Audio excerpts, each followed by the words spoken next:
વિદ્યાર્થી મિત્રો, મારી યુટ્યુબ ચેનલમાં તમારું હાર્દિક સ્વાગત છે. આજે આપણે ધોરણ 10ની અંદર સ્વાધ્યાય 9 પ્રકરણ 9 સ્વાધ્યાય 9.3ની અંદર દાખલા નંબર 12 અને 13 જોઈશું. મિત્રો, 12-13 દિવસથી હું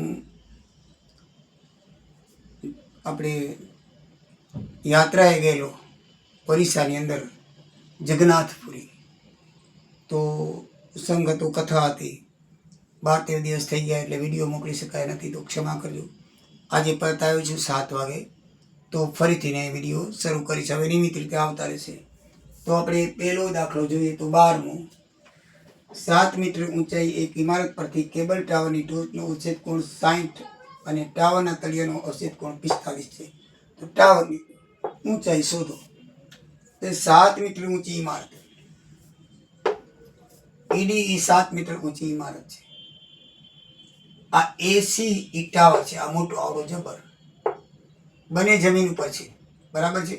આપણે ઇમારતની ટોચ ઉપર એટલે એ જગ્યાએથી જોવાનું છે. એક જોશું આપણે ટાવરની ટોચને લખ્યું છે, ટાવરની ટોચનો 60 અંશ. તો ટાવરની ટોચને જોઈ ત્યારે 60 અંશનો બને છે. મિત્રો, આપણે જે જગ્યાએ જોતા હોય દ્રષ્ટિ હોય ને એને સીધી રેખામાં 90 અંશની કોણે હંમેશા ક્ષિતિજ રેખા બને. આ બી છે ને ક્ષિતિજ રેખા બનશે, આ આપણી દ્રષ્ટિ રેખા બનશે. એટલે ક્ષિતિજ રેખા અને દ્રષ્ટિ રેખા વચ્ચેનો ખૂણો, આ ક્ષિતિજ રેખાથી ઉપરનો ખૂણો હંમેશા ઉચ્છેદ કોણ બને અને ક્ષિતિજ રેખાનો નીચેનો ખૂણો હંમેશા અવક્ષેપ કોણ બને. એટલે આ 45 અંશનો છે ને એ અવક્ષેપ કોણ બનશે. જ્યારે આપણે ટાવરમાં જોઈએ છીએ ત્યારે ટાવરના તળિયા એ જગ્યાએથી એકવાર તળિયે એટલે સીમાં જોવાનું, ત્યારે આ જે ખૂણો બનશે આ 45 અંશનો અહીંયા બનશે. અહીંયા પણ પછી જેડાકારના આકારે આપણે અહીંયા બનાવવાનું છે 45. સમજાઈ ગયું કે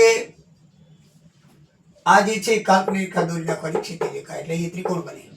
શું બને? ત્રિકોણ બને. આ ઇમારત અને આ તો બે છે જ, આ એ દ્રષ્ટિ રેખા અને આ દ્રષ્ટિ રેખા છે, પણ અહીંયા વચ્ચે તમારી ક્ષિતિજ રેખા, કારણ કે જોઈએ છે ને એ આપણે એટલે સીધી નજર અહીંથી આમ જાય છે, ક્ષિતિજ રેખા કહે. 90 અંશના ખૂણે જ્યાંથી જોવો ત્યાં સીધી લીટી દોરી દેવાની, એ 90 અંશની ખૂણે ક્ષિતિજ રેખા બને. પછી જ્યાં જોવાનું છે એ રેખા દ્રષ્ટિ રેખા, આ જોવાનું છે એની દ્રષ્ટિ રેખા. તો દ્રષ્ટિ રેખા અને ક્ષિતિજ રેખા વચ્ચે એ ખૂણો બને. જો ઉપર બને તો ઉચ્છેદ કોણ અને નીચે બને તો અવક્ષેપ કોણ. હંમેશા દ્રષ્ટિ રેખા અને ક્ષિતિજ રેખા વચ્ચે જ ખૂણો બનશે. ઉપર બનશે તો અવક્ષેપ કોણ, નીચે ઉપર બનશે તો ઉચ્છેદ કોણ, નીચે બનશે તો અવક્ષેપ કોણ. આ ઉપર બન્યો છે માટે ઉચ્છેદ કોણ 60 થાય, અને આ નીચે બન્યું છે, અહીંયાથી જોઈએ આમ નજર આવી, ક્ષિતિજ રેખા આમ છે એટલે એની નીચે બન્યું એટલે અવક્ષેપ કોણ. પણ આપણે આ લખ્યું શું કામ? કે આપણો ત્રિકોણ આ બને છે, તો આપણે અંદર બહારનો ખૂણો કામ ના આવે. આપણે આ 45 અંશ તો આ 45 અંશ તો જેડાકાર બની જુઓ, બી ઈ સી ડી રેખા લેવો, જેડાકાર બનશે. તો જેડાકારના ખૂણા કેવા હોય? યુગ્મ કોણ કહેવાય. યુગ્મ કોણ હંમેશા સરખા હોય. તો આ 45 તો 45 નો થાય, માટે આપણે અહીંયા 45 લખ્યો છે. ખૂણો તો બને છે અહીંયા જ અવક્ષેપ કોણ, અને ઉપર બને ઉચ્છેદ કોણ. આમાં તો ઉચ્છેદ ત્રિકોણની અંદર આવે છે એટલે કોઈ પ્રોબ્લેમ નથી. પણ આ ત્રિકોણની બારે હંમેશા ખૂણા બનતા હોય ને ત્યારે ઘણા એમ છે જેડાકાર કેમ લેવામાં આવે? તો ત્રિકોણની બારે ખૂણો બનતો હોય ત્યારે હંમેશા જેડાકાર લેવો પડે. જેડાકાર લેવો પડે કારણ કે તો જ ત્રિકોણની અંદર આવે. આમ જેડ બનાવો, આપણો ત્રિકોણ તો આ છે ઈ સી બી, આ ખૂણો ને આ ખૂણો, આ તો બન્યો બારે, તો બારે બન્યો તો આપણે અંદર લઈ આવો તો આ ખૂણો બને આમ જેડાકાર કરીને, બરાબર છે. એટલા માટે શું થશે 45. હવે મિત્રો, આવા દાખલાઓમાં બે ત્રિકોણવાળા દાખલામાં, એક ત્રિકોણમાં તો તમને કોઈ વાંધો નથી, બે ત્રિકોણમાં હંમેશા બે પરિમાણ બને, બંનેના અંશ અલગ અલગ હોય, 45 હોય, 60 હોય, બરાબર છે, 30 હોય, બરાબર. તો આવા જે બે અંશ હોય એટલે બે ત્રિકોણ બને જ કાટખૂણ. તો બંનેને એક પરિણામ બે પરિણામ, એક પરિણામ બે પરિણામ, એક પરિણામ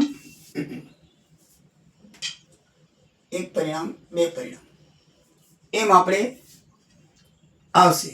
તો એમાં શું તમારે યાદ રાખવાનું? જો બંને પરિમાણોના સૂત્ર કરતાં એક બને, દાખલા તરીકે આ એક્સ હોય ને આ એક્સ હોય, આ બીસી હોય તો આ બીસી હોય, બરાબર છે, આ એક્સ હોય ને આ એક્સ હોય, તો હંમેશા બંનેનો શું થશે? સરવાળો. બંનેને સામ સામે મૂકી દેવાના. બંનેના સૂત્ર કરતાં એક હોય તો બંને પરિણામોને શું બનાવવાનું? કારણ કે બંનેની કિંમત એક થઈ, બંનેને શું મૂકી દેવું? સામ સામે. સામ સામે મૂકી દેશો એટલે ઓટોમેટિકલી તમારી જે બીજો જે ચલ છે એની કિંમત મળી જશે, જવાબ આવી જશે.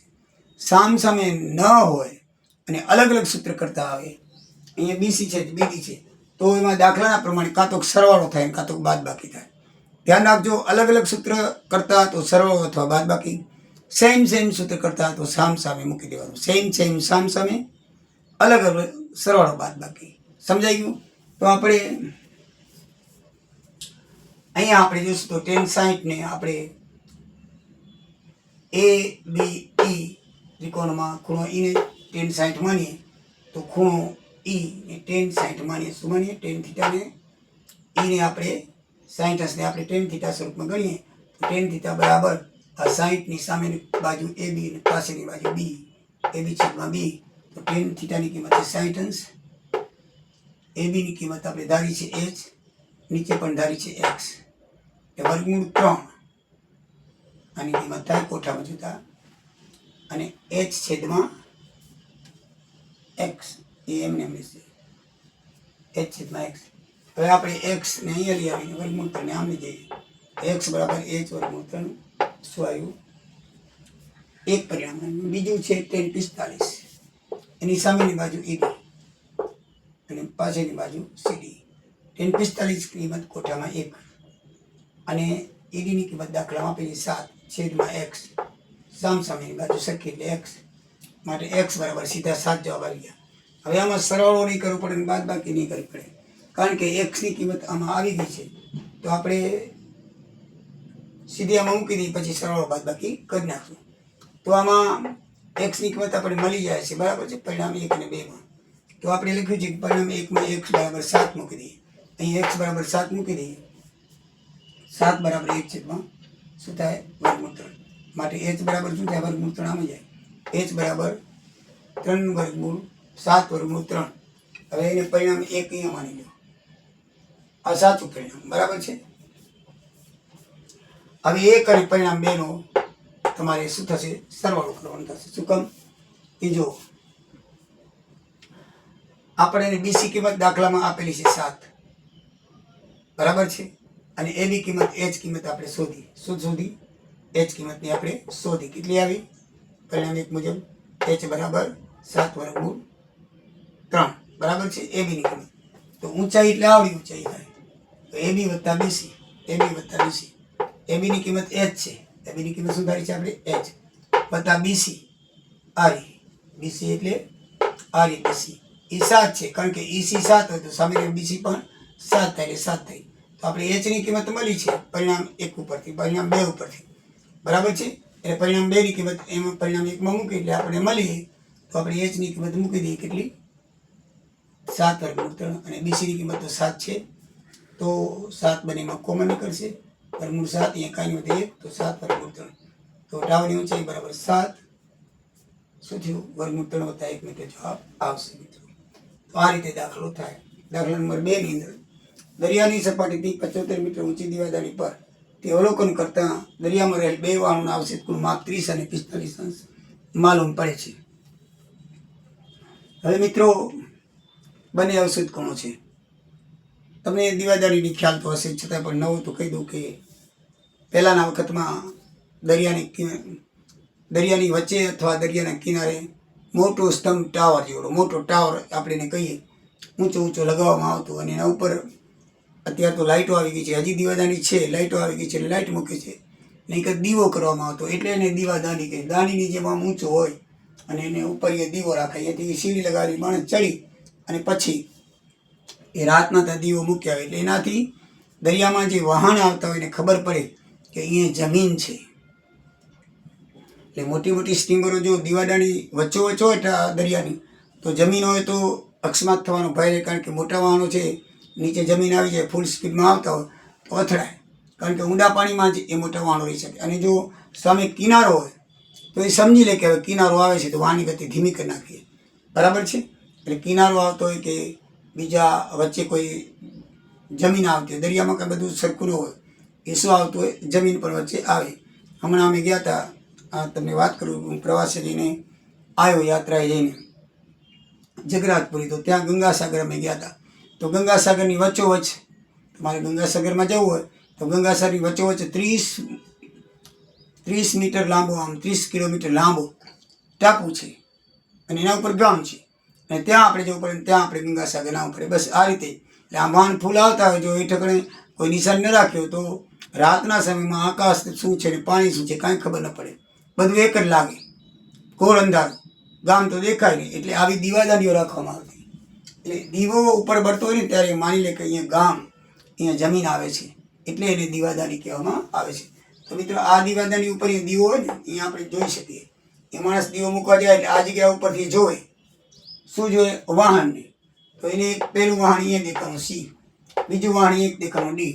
તો બનીને આવશે. હવે જો અહીંયાથી એ જોતો હોય તો એની સીધી રેખા, ક્ષિતિજ રેખા હંમેશા 90 ખૂણે, તો આ સીધી રેખા બને અને આ બે દ્રષ્ટિ રેખા બને.